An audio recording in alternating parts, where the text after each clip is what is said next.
Thank you so much for joining us. Thank you. We're going to get to the show in a second, but first of all, what's going on with you right now? How are you? And just tell us a little bit about your life. I'm good. At the point now where I'm like, I'm glad it's over. I've loved it. I've had the best time. I think for me, really, it was a roller coaster, that whole experience, but I've taken so many positives from it, and now I'm just grateful that it's over. I can finally just like relax and just like let it go. You've just filmed the reunion. Yeah. Can you tell us anything about it? Expect a lot more drama than you can ever imagine. I think that's probably the most explosive one to come. In terms of kind of watching it back, how have you felt? Because obviously this is so public and there's so many people with opinions on it, social media, all that kind of thing. How has it been for you? Do you know, I actually thought to myself it's going to be a lot worse than it has. I've been so lucky in terms of like the love I've been getting from the public. There's been a few things like during, I think there was a Alicia scene when people were saying I was a bit disrespectful. I think it's my humour, but I think it landed with a lot of people who had got to know my personality throughout, and then some people were just like, no, that's disrespectful. But in terms of like general public, people coming up to me, people being kind on messages, DMs, I've been lucky in that sense. I'm grateful for that. I suppose the big question, how are things with you and Leigh now? I'd say we're never going to be friends. I can't see that happening. I think we're very different people. I think we go about things very differently. I think there's a lot of things that she may regret from her side in terms of how things have come out off the back of things. And yeah, we're totally different people. I've got a lot more respect for people than maybe she has. What do you think went wrong? What do you think the main differences between you were? And do you think they were there from the very beginning? I think from the beginning of the show, Leigh and I straight away knew we weren't each other's types. There was already that battle, but I think from my side anyway, speaking on my behalf, I wanted to just throw myself into the experiment. I wanted to just try and get the most out of it. Like, we've got the experts, we've got everyone like kind of getting involved in this relationship that you have to form, and I just wanted to take it as it was and just try and throw myself into it. And then during it, there's the start where I thought, okay, I can see why we've been matched. I can understand that there's a lot of similarities. We've got big on loyalty, morals. Saying that maybe we're different now looking back, but I think as it went on, I thought, we're very different. She doesn't like to do spontaneous things. She doesn't like fun things. She doesn't really like all the things I like, and maybe I don't like the things she likes. I would have been a lot more welcoming to do stuff that she wanted to do though, whereas I think the other way around, she wasn't really that interested. When you look back at the moment you turn around, the moment you get married, you were very positive. Was it hard to watch it back when she kind of said, she wasn't that attracted to you? That must have been quite painful. Yeah, ego. It was killing me ego anyway. I was like, because I went in there thinking, I've never had problems before dating people. Never really. And then I went in and I got humbled. I was calling it humbled at first sight for a long time during the show. And I don't think that actually didn't stick. I said it a lot in the show. It didn't stick. I don't think it got shown, but I definitely got humbled. I think she normally goes for more masks. I can understand that she has a type. Me trying to walk around in the most boyish clothes I had, but no, she just. I think she's got this thing in a type. She had a type and she didn't want to kind of step aside from it. I feel like I've got quite masculine energy, even though I'm girly as well. But yeah, it was definitely an ego killer. Have you learnt the difference between a stone and a crystal? I still haven't learnt the difference between a stone and a crystal. But let me just tell you, right? If you're into all of that stuff, you call crystal stones. That's facts. I did not know that. Well, there you go. How's it been? There's been a lot of social media stuff. There's been some stuff from Leigh. There's been people commenting. Do you read it? Do you turn away from it? How do you deal with that? Do you know what? When I first started seeing it all coming through, because it's all dead positive and that, I was like, this will get my ego back. And then it gets boring. It's also, there's too much. You can't keep up with everything. I started reading a lot of the time when I first started getting a lot of DMs that go in your requests. I started reading them quite a bit, and I was trying to reply to the odd one. If someone's taken the time to write me a big, massive message, I think that's so lovely, and there's so many things in there that you want to kind of go back to somebody. I actually just had a message through a friend recently. It was 2 days ago. A friend had reached out to one of my friends, being like, how do you know Leah? That's crazy. And it was like something about, she's actually been really inspirational through my journey of losing my dad. she posted a song, it's a Desiree song, and she spoke all about it, and it was such a lovely message. So I went and found her on Instagram, followed her back, and sent her a big message. I was like, listen, I've got this message, I just want you to know it's so lovely to hear that. So things like that for me, I try and like, I don't know, I just feel if someone's going to put that out there, I want to get back to that, but it is overwhelming. There's a lot. A lot of people have been very positive about the way you handled situations, especially on the honeymoon, especially around the kiss. Talk to me about those two different situations. Firstly, the honeymoon, then the kiss, because those were two kind of pivotal moments in your relationship there. I think with the honeymoon, I was just like so excited to be there. I'm like an excited puppy, aren't I? Like, can we play in the snow? Can we do this? Can we do that? And I'm probably a bit annoying if I look back and think, if someone's so not like that and I'm the way I am, I know I'll be annoying. But at the same time, I just thought, you know what, we're in this experiment, just throw yourself into it, just let your guard down. I understand that she had this big wall up, but in my opinion, maybe don't do the experiment if that's where you're at in your life. That's what I will say. And then in terms of the kiss, it's double standards. She's now held her hands up and publicly put a statement out there, which, yeah, I rate you for doing that. But at the same time, you literally gaslit me during that and didn't want to validate my feelings about it. If I had done that, it would be hell, all hell's loose. What was the turning point? Because things have obviously soured between you. When was the turning point where you were like, actually, we can never be friends? The turning point for me was when her friends and a few family members and stuff had gone out to big content showbiz creators and tried to create stories in and around me and my new partner, saying that because it was a person I bumped into on a night out and now I'm with her, it looks sussy, and then look back on her profiles and she said this and she said that, trying to fabricate stories because she was in turn trying to hide something. And I just think, no, don't cry, let's be nice to people if you're going to try and sabotage. Since at the reunion she's apologised for her friends doing that. For me it's tasteless. None of my friends and family are that way inclined. So that for me is just no, you're not my type of person. But you've just mentioned new partner. Yeah. Exciting, things are on the up. Just tell me a little bit about who you're dating and how it's going. So I'm dating a girl I've known 13 years. She's a footballer, and yeah, we've always kind of kept in touch ad hoc on like Instagram and stuff. And yeah, we kind of hooked up when I come out of the show properly. And yeah, it's been really, really nice. It's nice because it's somebody that she just gets me for me. She wants to just roll with it. She's fun. She's got her own thing going on as well. So she's always so busy with everything. And she's really, really supported me throughout this whole journey post-show being aired as well. Are you saying who she is now or keeping that secret? This will be the first time I say it, but it's a girl called Maz Pacheco, plays for Everton. What have you taken from the experiment? Have you taken anything from the experiment that you can put into this new relationship to make it successful? For me, the whole journey of sitting down with the experts, Paul Bronson, Mel, and Charlie, they give you so much different advice throughout the whole experiment. I've seen a lot of bad press on, the experts and that they're not good and they've matched bad, but actually the advice they give you, you only see a snippet of 10 minutes in a commitment ceremony. We're sitting there for 45 minutes to an hour, each couple, and they give you a lot of really good advice to take away. And it might just be the way you think, the way you act in a relationship. For me, I'm not good at sitting in my feelings. I'd rather be like, let's have a hug, squash it, we're fine.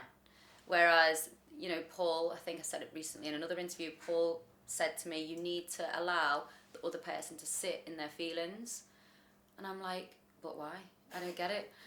Why can't it just be fine? But yeah, I've not had to have them kind of situations in my new relationship because she's very secure with herself. She knows who she is already, and she's got full trust because she hasn't got any past trauma and things. So I think it's been quite a doddle so far with this relationship, touch wood, because we're both know who we are and we're both happy to just jump into something and it's working. On that note, do you think the experts got it right with you or maybe got it wrong? I understand why the experts matched me with Leigh. I understand that I think we're both fiery characters, and I think they seen maybe one of us could tame the other one down. It could teach us that one of us needs to drop it. I think in this occasion, this relationship, it was me that kind of sat back, lost myself a little bit. I watch it back and it is quite sad to see sometimes because I know how I felt in them moments. But I think in terms of a match, she's the opposite of what I asked for. So no, they didn't get it right in that sense, but I can understand from the psychology side why they put us together. Do you regret doing it, or do you think it's changed you for the better? I think the show has definitely changed me for the better. It's not something I look back on and regret.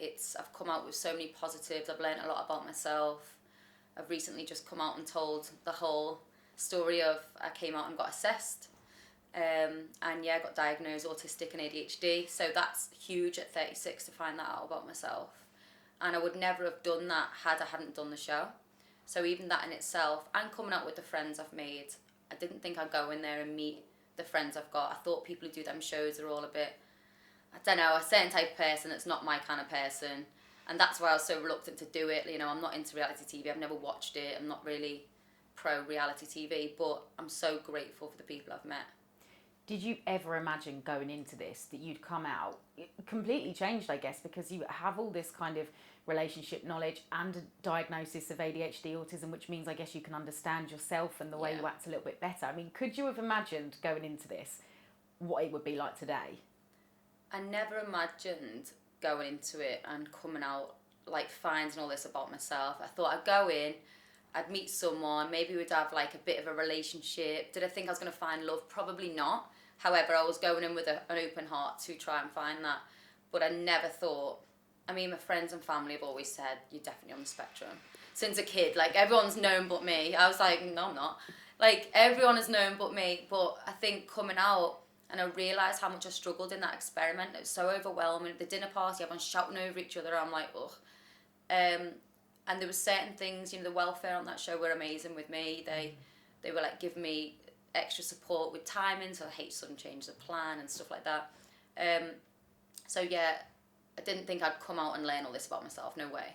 Because is it someone on the show, one of the producers, that said to you that you might be on the spectrum somewhere? Yeah. So before you go into the show, you have a lot of like psych one-to-ones, and I think a couple had come back and said she might be a bit neurodivergent. So I had a call and they were like, look, this is off the record chat, you don't need to talk about it, but we're going to put you in touch with a one-to-one with a neurodivergent specialist before you go in. I was like, okay.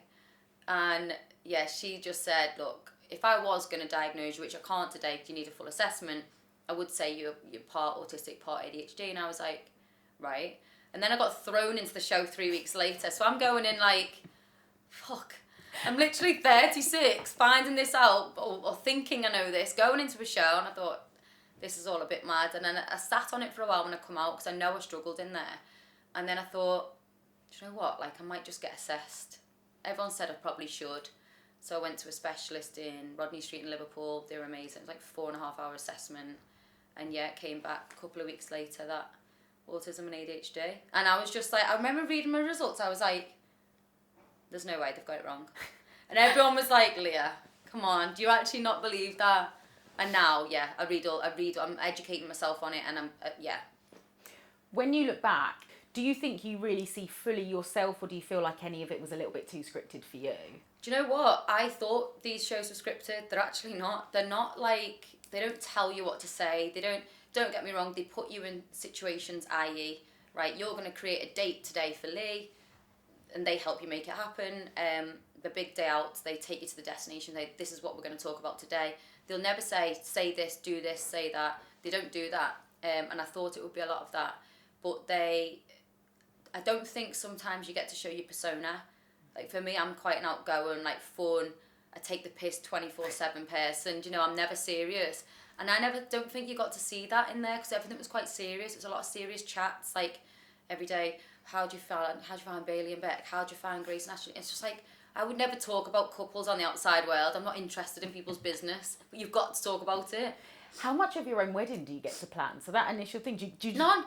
None. They say to you, what colour scheme would you like? I actually asked for just white flowers everywhere, just white. Dead classic, classy, don't want colours, no, none of that shit. And I got there, it was like red and white flowers and something else red. I was like, why ask? So did you know what you were going to wear even? No, and you know what? Because I was so like and ahhing about doing the show, I was like, I didn't have anything sorted until 3 weeks before the wedding. 2 or 3 weeks before the wedding. And I called up a dressmaker and I was like, listen, I've drew this outfit. can you copy it? Last minute, you need to pull it out of the bag for me because I'm going to do it. Because I flew to Thailand in January and we were due to film mid-Feb. And I thought, I'm going to go Thailand. I'll decide 100% there. And I remember I was out in Thailand and I had a Teams call with Paul Bronson. And it was, he actually was the one when I sat and I had that Teams call, I was like, I'm going to do it. Even though I'd said I was going to do it, it was Paul that kind of got me excited for it. So I was like, I've got to do it. So I was like, shit, trying to find an outfit. Would you do your wedding differently, looking back at it? If you ever get the chance to get married, do you think 100%. That wedding was not a wedding. It was literally a slog. You're up at 6 a.m, you finished at 4 a.m. My mum and dad flew in from Cyprus. They literally didn't even get to see me. They got to see me for 10 minutes. It was, you kept away from each other all day, apart from when you're on the actual big table. It was so sporadic and weird. When it came to the vow renewal, I mean, you'd obviously written and planned what you were going to say. Had you expected Leigh to also kind of say what she was saying, or did you expect maybe that she might have wanted to make things work? I definitely knew Leigh was going to bin me off at the final vows, 100%. Me and her were not good at that point either. It was so like up and down throughout the whole, but towards the very end, yeah, we were starting to kind of really butt heads. I think one of the last scenes was her storming out when we were meant to say bye before deliberation week, and I just thought, you're not for me. Like, you're too fucking much. And I think even in the scene, she was like, nah, nah, nah. And I was like, I can't deal with this right now, like, please. And I thought, I just knew at that point, I was like, me and you are not the same people. When you walked away, you'd said what you had to say. How did that feel in that moment? Was that just a closed chapter for you, or did you feel bad? How did you feel afterwards? I felt, during the final vows, I felt like I articulated myself very well in terms of I wanted to get everything off my chest. I had held things in during the experiment because I wanted to see the best in Leigh. I protected her throughout that whole experiment. You know, there's a lot of things she said off camera to me and changed it on camera. Not very authentic in my opinion, and I'm not slagging her off, but there's things that I just wouldn't do to somebody, and I still protected her and didn't throw her under the bus during the experiment. And it got to the end and I thought, right, I'm just going to let it out of what I have felt. But I said it in a really nice way. I think she picked up on something like, when you say you felt managed not met the whole time, I said I didn't say the whole time. This is exactly what she does though. She'll like pick up on something and then make it bigger. And I was just like, they're my feelings. That's how, you know, so I didn't actually feel bad. I just thought, get a grip. Do you think there's ever a way back for you guys to be friends? I don't think Leigh and I are the same type of people. We don't like the same things. She's into totally different things to me. I can't imagine us ever kind of even being friends going forward now. If I see her at an event, I'll be civil. I've got no like bad blood towards her. Like, don't get me wrong, if I was still hung up on the relationship and I hadn't moved on with someone I was happy, I'd be thinking, wow, all these allegations that are true, that I've seen the actual proof of, this would still be hurting me right now. But I just think answers a lot of questions as to why they were you were. Leaving that in the past to end this on a high note, what's next for you? What can people expect to come next from you?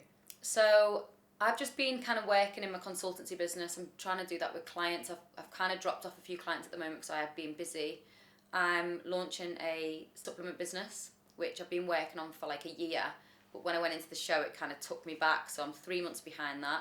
So that'll be launched. I'm really excited about that. And yeah, I mean, I've just signed with an agent. So whatever comes up, I'm quite happy to hear what's going to be there for me.